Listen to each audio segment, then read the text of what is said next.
So I'm going to speak to you today for someone who can't speak for himself. You guys over here might not be able to see him. It's not my husband, it's this little furry golden retriever down there.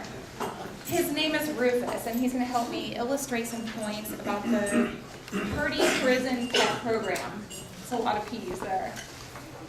As Lori Mccse from King 5 TV said in just March of this year regarding the program, it's a win-win-win.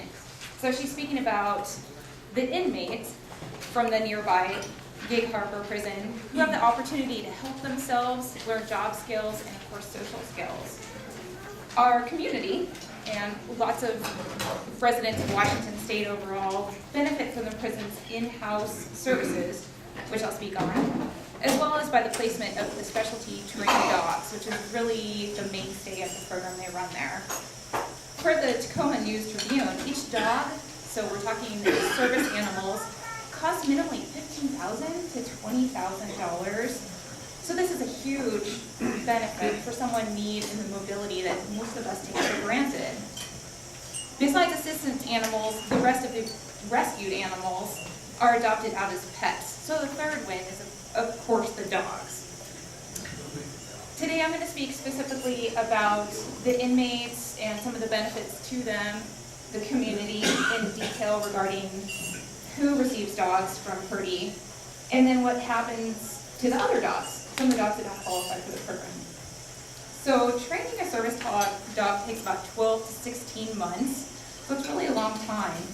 And the reason the cost to receive an animal is so high is they estimate it costs about $10,000 to train each animal, and that's from the Assistant Dogs International service. So the inmates and the staff, again, are providing a really valuable service. All the inmates must qualify for the program, so they have to have been in Purdy for a year to demonstrate their good behavior, and they have to have 2 years left in their sentence. So they can really make a valuable commitment to the dogs that they're working with. They can't have had a history of violence against children, seniors, or of course animals. And the point there is because they do work with the community sometimes in the 30 or so organizations, or 30 or so volunteers that come into the prison. Over the last 20 years, about 150 women have participated in this program, and they've only had one reoffender during that time. So it seems that their statistics there are pretty good. What the Purdy prison does to pay for this service a lot is run a grooming service there, and then also they provide kenneling services. So if you're close to Gig Harbor, you can go there, and I looked it up, pretty competitive rates for other animals. And by providing those services, it teaches the inmates about how to groom the animals, care for them. They actually learn about the anatomy and physiology of animals also. So I was kind of surprised to learn that. Per Beth Rivard, who's the program director there, most are eligible for certification as pet care technicians through the American Boarding Kennels Association. So they are pretty qualified to go out and get a job at the end of their sentences if that's applicable for them. Other skills they learn are teamwork, for example. Again, the director said, teamwork is probably one of the biggest things I hope they will take out here. That will help them in any job. One of the inmates said, I grow as my dog grows. He's teaching me to relax, to be patient. If he misbehaves, I have to just let it go and keep trying. So there's also some intangibles that come across to the inmates through their work there. And as I mentioned, I kind of brought up funding a little bit.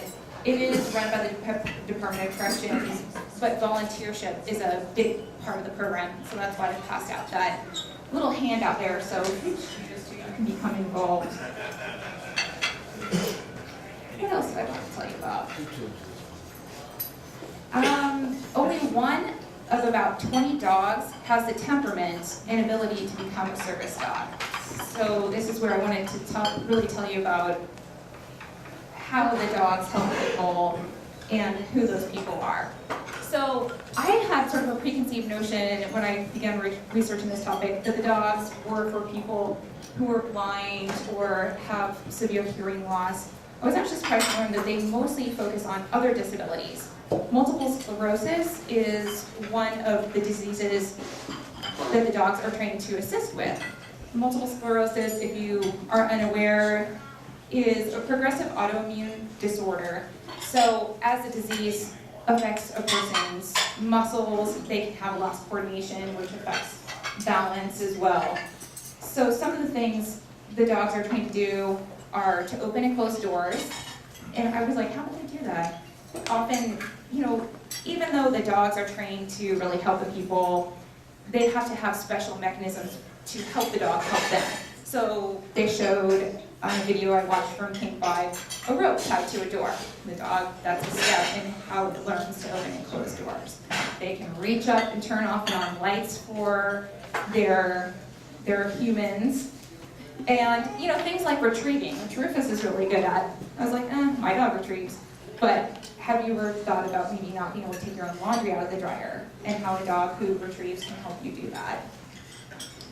And again, back to MS, a lot of people with that disease may have balance issues, but are still ambulatory. So when they're in a state where they can walk, but they might need a little assistance, the dogs have special training to be able to give them some counterbalance to help them out with that. Epilepsy affects 2.3 million Americans, and that's another issue, meaning seizures, which the dogs are trained to help out with. So in this instance, they're working proactively. They can, the science on this is a little shaky, but the understanding is that the dogs can sense a seizure coming up to 12 hours in advance. A seizure may last for 1 to quite a few minutes, and the dog can help alert that person and provide just a lot of feeling of confidence.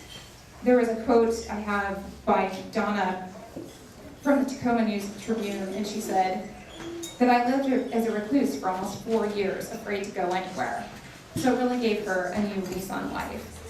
And the program at Purdy turns out between 30 and 40 of these dogs a year. So it's really making a valuable contribution. And again, the cost being an issue there, they do a great job. The wait for a dog is about 2 to 5 years, however, and that's consistent with other organizations around that do this type of work.